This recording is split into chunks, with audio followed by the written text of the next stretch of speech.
G. Magandang araw mga bata. Inanyayahan ko ang lahat na tumayo para sa ating pangunang panalangin. Sa ngalan ng Ama, ng Anak, ng Espiritu Santo. Amen. Magandang umaga mga bata. Ako nga pala si Binibining Cristal. Ano nga uli ang pangalan ko? Ako nga pala na magiging guro sa araw na ito. Kumusta kayo mga bata? Kumain na ba kayo ng inyong umagahan? Mabuti naman. Tandaan mga bata na napaka-importanteng kumain ng sustansyang pagkain dahil ito nagbibigay lusog at sustansya sa ating mga katawan. Ngayon, bago tayo magsimula sa klaseng ito, ay magkaroon muna tayo ng ehersisyo. So, ang gagawin na lamang ay gayahin si Binibining Cristal at ang sayaw na nasa screen.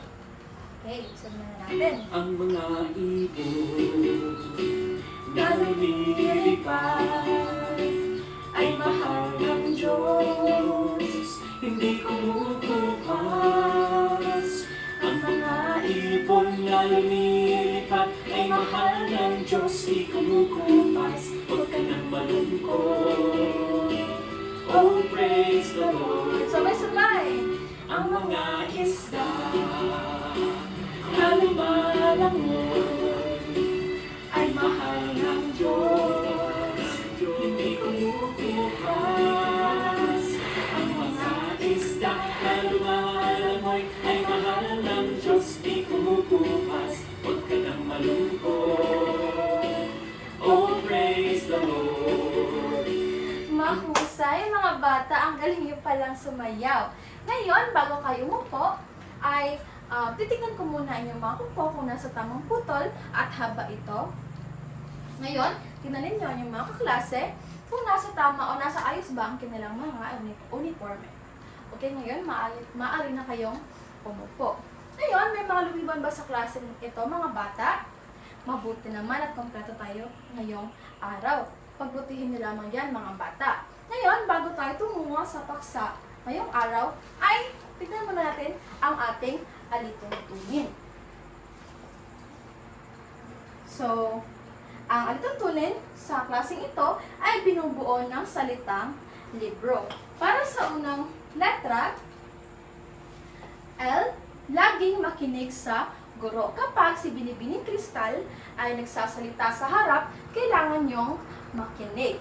Pangalawa naman ay itaas ang kamay kung may nais sabihin. Kapag gusto niyong sumagot or magsalita, itaas niyo lamang yung mga kamay. At ang pangatlo naman ay basura ay itapon sa tamang lagayan. So ilagay natin ang ating mga basura sa basurahan. Ang pang-apat naman ay respeto sa guro, kamag-aral at nakakatanda. So kapag hindi lang ang mga guro ang inyong respetuhin, pati na rin ang inyong mga klase o kamag-aral. At ang panghuli naman ay organisado at malinis na paligid ay panatilihin. So, kapag malinis ang ating kapaligiran, ay makakapag-aral tayo ng maayos. Naunawaan ba ang ating alituntunin mga bata? Okay, inaasahan ko na susundin nyo ito. Okay, ngayon, bago tayo tumungo sa bagong paksa sa araw na ito, ay magkaroon na tayo ng balik-aral tungkol sa paksa natin noong nakaraang araw. So, may mga litrato akong ipapakita sa inyo. Ang gagawin nyo lamang ay huhulaan ninyo kung anong serbisyo ito ng pamahalaan. Naunawaan ba mga bata? Okay, para sa unang larawan, ano kayang serbisyo ito ng pamahalaan? Mahusay, ito ay kalusugan dahil may mga doktor na nakikita. Pangalawa naman, ano kayang serbisyo ito? Tama, ito ay edukasyon. Sa makikita ninyo, may paaralan at may mga batang nag-aaral. Mahusay mga bata. Pangalawa naman ay ang ano ito? Anong serbisyo ito? Tama, ito ay transportasyon dahil may mga sasakyan tayong nakikita. At ang pang-apat naman ay ano kayang serbisyo ito? Tama, ito ay pabahay. At ang panghuli, ano kayang serbisyo ito? Tama, ito ay komunikasyon. So, sa mga serbisyong nakita ninyo mga bata, bakit kaya pinaglalaanan ng budget ng pamahalaan ang mga serbisyong ito? Yes, Aris? Magaling. Dahil ang mga serbisyong ito ay importante para sa tao, para sa mga tao sa komunidad. Sabihin natin siya ng 3 palakpak. Ngayon, sa mga serbisyong andito, ano kaya ang pinakamahalaga at ang dapat nilang bigyan ng malaking budget? Yes, Jaime? Mahusay, napaka-importanteng paglaanan ng malaking budget ang lahat ng serbisyong nabanggit o nakita natin dahil lahat naman ito ay napaka-importante. Mahusay, bigyan din natin siya ng 3 palakpak. Okay, ngayon ay magkakaroon na tayo ng isa pang aktibidad.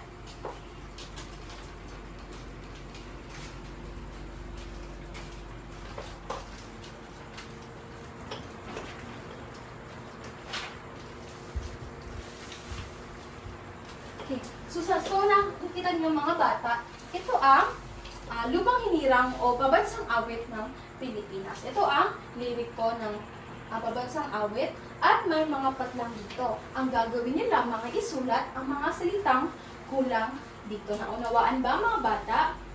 Okay, sino gusto sumagot? Kapag gusto niyo sumagot, itaas niyo lamang yung mga kamay. Yes, Angel? Mahusay mga bata at talagang alam ninyo o kabisado ninyo ang pambansang awit ng Pilipinas. So ano nga ulit ang pamagat o ano nga ulit ang pambansang awit ng Pilipinas? Ito ay ang Lupang Hinirang. Tandaan mga bata na ang pamagat o ang pambansang awit ng Pilipinas ay Lupang Hinirang. Hindi Bayang Magiliw. Kasi palagi ko itong naririnig sa mga bata kagaya ninyo. At tandaan nyo, Lupang Hinirang. So, ano kaya ang ibig sabihin ng awitin ito? Tama, ito ay, ang ibig sabihin nito ay kalayaan at pagmamahal sa bansang meron tayo ang Pilipinas. Mahusay mga bata. Ngayon ay, may aktibidad ulit tayong gagawin. So, ang gagawin niyo lamang ay makinig sa isang awitin na ipapatugtog ko. Gusto kong makinig kayo ng mabuti dahil may mga katanungan akong ibibigay pagkatapos ito. Maliwanag ba mga bata? Okay. Makinig kayo ng mabuti.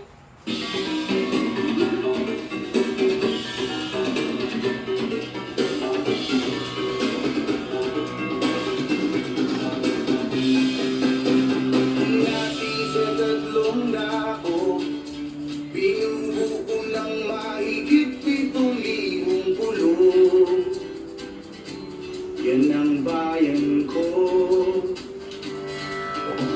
Kayo manggi ang kulay namin. Likha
lang ng sinabi ko kanina, ay may mga katanungan ako tungkol sa kanta at titingnan ko kung talagang nakinig kayo sa kantang pinakinggan natin.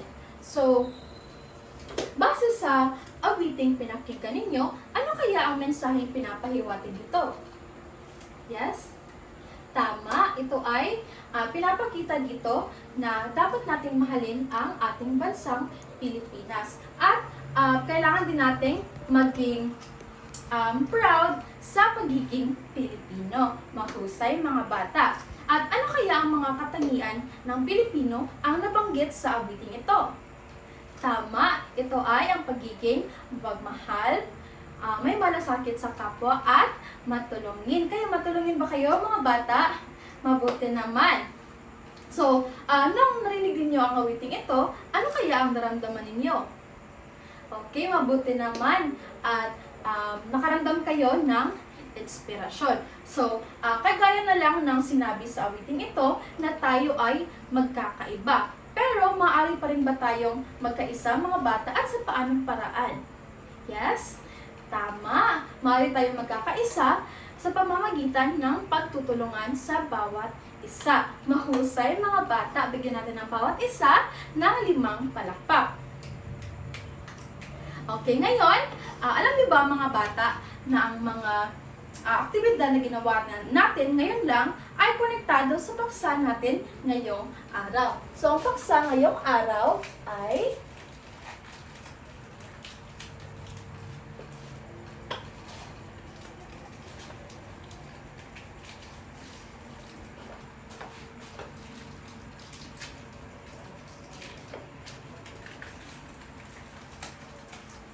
sandali lamang mga bata.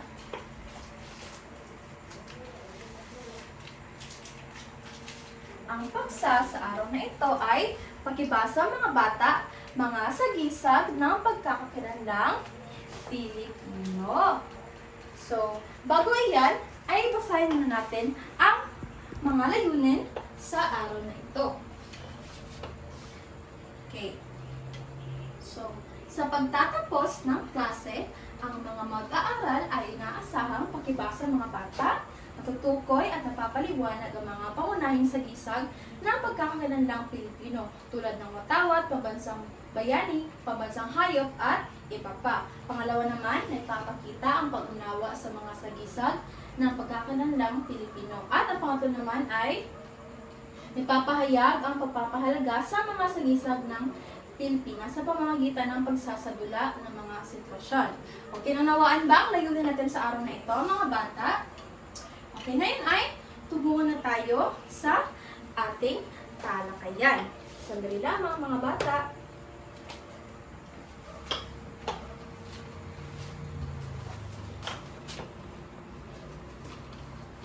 Okay, so ano nga ulit ang paksa sa araw na ito? Ito ay ang mga sagisag ng pagkakakilanlang Pilipino. Okay. So, ano nga ba ito? Ang sagisag ng mga Pilipino ay mga simbolo, tradisyon, o bagay na kumakatawan sa ating kultura, kasaysayan at pagkakakilanlan bilang bansa. Tandaan mga bata na mga sagisag ng Pilipino ay hindi lamang basta-basta simbolo, ay ito din ay may mga malalim na kahulugan. So, may mga ipapakita kung halimbawa ng mga sagisag ng mga Pilipino. At unang-una dyan ay ang pambansang watawat ng Pilipinas. Ito ang litrato ng pambansang watawat ng Pilipinas. Ito mga bata.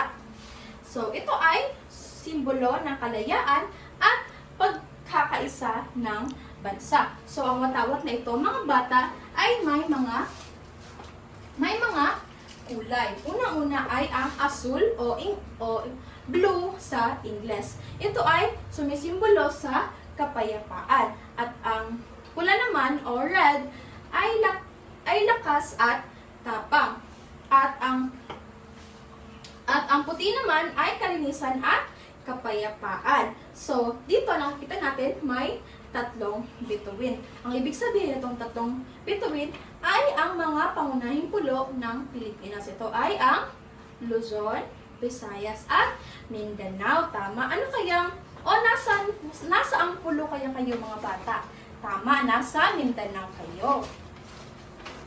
So, may 8 sinag din na makikita sa araw. So, bilangin natin. 1, 2, 3, 4, 5, 6, 7, 8. Itong mga 8 sinag ay kumakatawan sa mga lalawigan na nag-alsa laban sa mga mananakop noong 1896. So, ito ang mga lalawigan. Una ay ang Maynila, kasunod ay Cavite, Bulacan, Pampanga, Nueva Ecija, Tarlac, Laguna, at Batangas. Naunawaan ba mga bata? Okay. Ngayon, tumungo naman tayo sa pambansang awit ng Pilipinas. Ito ang Lupang Hinirang. Yung pinakita ko kanina. So, ang Lupang Hinirang ay isinulat ni Jose Palma at musika naman ni Julian Felipe. At ang pambansang bayani naman ng Pilipinas ay si Dr. Jose Rizal. Ito ang litrato ni Dr. Jose Rizal, mga bata. So, maaaring familiar na kayo sa kanya kasi may mga silid-aralan na nilalagay ang mukha ni Dr. Jose Rizal sa harap. So, ito ang mukha ni Dr. Jose Rizal. Okay. Sunod naman ay ang pambansang hayop ng Pilipinas. Ito ay ang Carabao o kalabaw sa Tagalog. Ito ay Carabao. Tingnan niyo ang litrato. So, may mga iba sa inyo na nakakita na nito sa totoong buhay. So, ang Carabao ay simbolo ng sipag, tiyaga at kahalagahan sa agrikultura. So, ito ay mahalaga sa agrikultura mga bata dahil ang kalabaw ang tumutulong sa mga magsasaka kapag sila ay nag-aani ng kanilang mga tanim. Kaya ito ay simbolo ng agrikultura sa Pilipinas. Naunawaan ba mga bata? Okay. So, sunod naman ay ang pambansang ibon. Ito ay ang Philippine Eagle. So, nakikita natin ito madalas o mas maraming Philippine Eagle sa Davao City. Ito ay simbolo ng lakas, tapang at ganda ng Pilipinas. So, sila din ay tinatawag na Haring Agila. Okay. Ang sunod naman mga bata ay ang pambansang wika ng Pilipinas. So, maraming wika ang ginagamit sa Pilipinas. Pero ang pambansang wika talaga ay ang Filipino. Ang sunod naman ay ang pambansang kasuotan. Ito ay ang Barong Tagalog at Filipiniana. Ito ang litrato ng pambansang kasuotan mga bata. Ito ay para sa mga babae, ang Filipiniana. At ang sa panglalaki naman ay ang Barong Tagalog.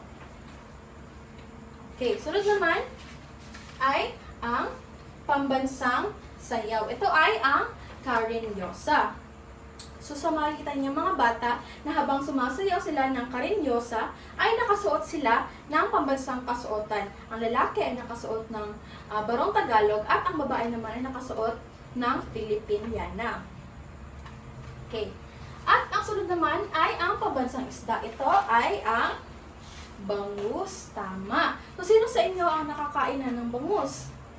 Mabuti naman. Isa din ito sa paborito kong isda. Pero tandaan mga bata na kapag kayo ay kakain ng bangus, ay kailangan ninyong mag-ingat o magpatulong kayo sa inyong mga magulang dahil ang bangus ay may maraming buto. Kaya mag-ingat na kayo kapag kakain kayo nito. Ito ay nagsisimbolo ng agrikultura at industriya ng pangingisda sa Pilipinas. Dahil ang Pilipinas mga bata ay pinapalibutan ng yamang tubig o karagatan. Kaya marami tayong mga isda kagaya na lang ng bangus. Ngayon ay, sunod naman ay ang pambansang bulaklak. Ito ay ang sampagita. Ito ang litrato ng sampagita mga bata. So, So, nakakita na ba kayo ng ganito sa totoong buhay? Siyempre, ako din nakakita na ako ng ganito. So, ang nakikita natin ito madalas sa labas ng simbahan kasi may mga nagbebenta ng ganito. Sunod naman ay ang pambansang pagkain. Ito ay ang lechon. Tama. Ang lechon ay nakikita natin sa mga selebrasyon sa Pilipinas, kagaya na lang ng mga kaarawan o birthdays at mga fiesta o iba pang mga selebrasyon sa Pilipinas. Pero mga bata, tandaan na nakakasama din ang pagkain ng napakaraming lechon. Okay? Ngayon naman ay ang pambansang puno. Ito ay ang Nara. Tignan ng mga bata, ang laki ng punong ito. So ito ay Nara. Ito ang pambansang puno ng Pilipinas. Sunod naman ay ang pambansang sapin sa paa. Ito ay ang bakya. So ito ang sinusuot ng mga babae kapag sila ay nagsusuot ng Filipiniana. Ito ang sinusuot nila sa kanilang paa, ang bakya. Ito ay gawa sa kahoy. Ito ang bakya, mga bata. At ang pambansang prutas naman ay mangga. Mangga. Alam niyo ba, mga bata, na ang pinakamatamis na mangga sa buong mundo ay ang mangga na makikita sa Pilipinas. Kaya napakaswerte natin kasi ang sarap ng mangga dito. At ito din ay tinuring na pambansang prutas ng Pilipinas dahil kahit saan tayo pupunta ay may makikita tayong mangga o puno ng mangga. Okay. At ang panghuli naman ay ang pambansang dahon. Ito ay ang anahaw. Ito ang litrato ng anahaw, mga bata. Ito ay simbolo ng pagiging matatag at makatarungan. Alam niyo ba mga bata na kahit saan nyo itanim ang anahaw ay talagang nagsusurvive sila or lumalago sila. Kagaya na lang, ito ay simbolo ng mga Pilipino na kapag tayo ay kahit saan tayo pumunta o kahit anong mga sitwasyon man tayo, ay tayo pa rin ay patuloy na lumalago. So, yun lamang ang mga halimbawa ng mga sagisag ng Pilipino. Naunawaan ba, mga bata? Ano nga ulit ang pambansang awit ng Pilipinas? Tama, ito ay Lupang Hinira. At sino nga ulit ang pambansang bayani ng Pilipinas? Si Dr. Jose Rizal. Tama. At ano nga ulit ang pambansang prutas ng Pilipinas? Ito ay mangga. Tama. At ano nga ulit ang pambansang kasuotan ng Pilipinas? Ito ay Barong Tagalog at Filipiniana. Mahusay, mga bata. May mga katanungan pa ba kayo tungkol sa paksa sa araw na ito? Okay, wala. So kung gayon, magkakaroon tayo ng aktibidad at titingnan ko kung nakinig ba talaga kayo sa talakayang ito. Sandali lamang, mga bata.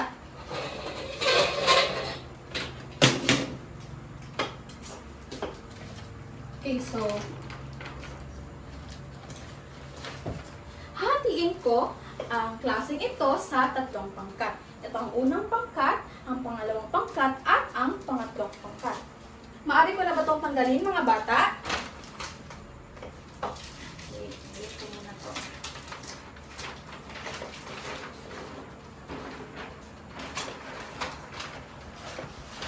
Ito ang para sa unang pangkat. Mga bata, pakibasa ng panuto.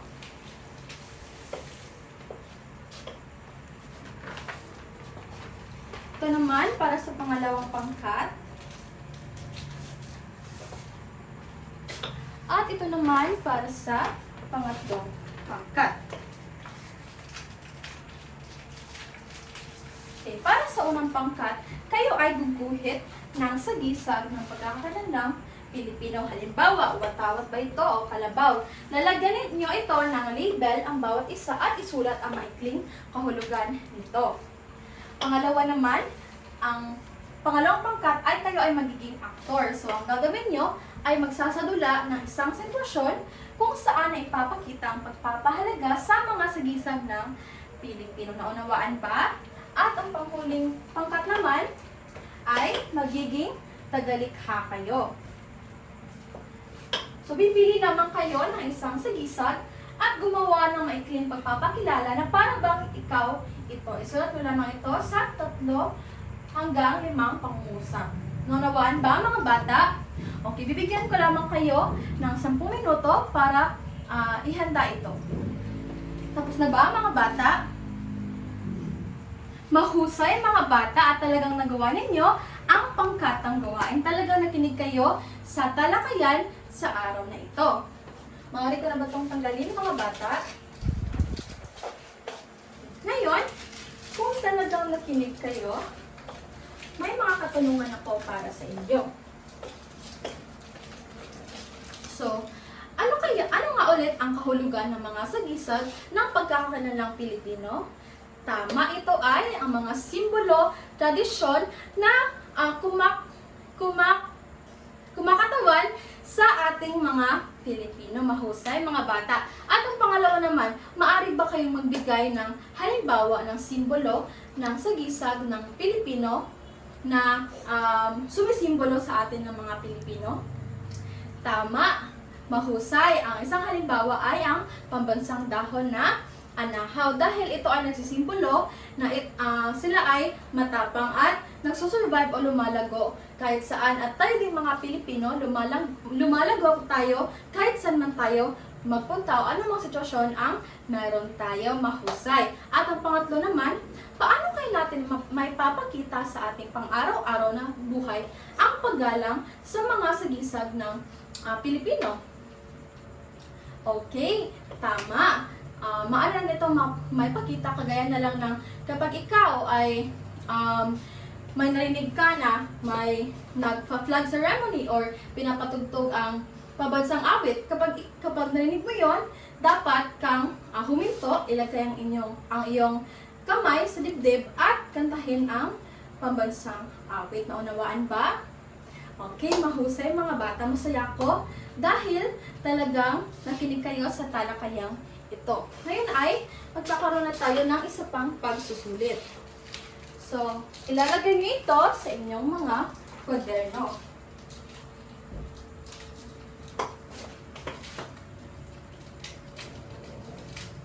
Hindi lamang mga bata.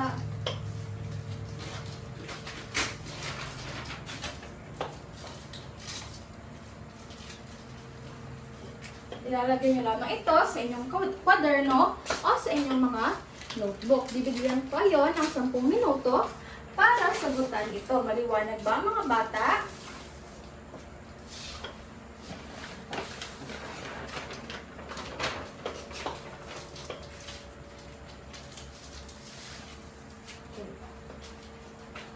Tapos na ba mga bata?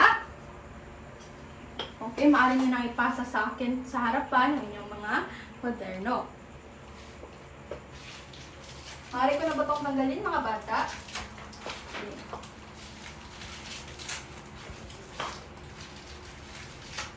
Ngayon, bago tayo magsiuwian, ay bibigay ko muna sa inyo ang inyong takdang aralin. Isulat ito sa isang buong papel at ipasa sa akin sa susunod natin pagkikita o bukas. Naunawaan ba mga bata? Sandali lamang.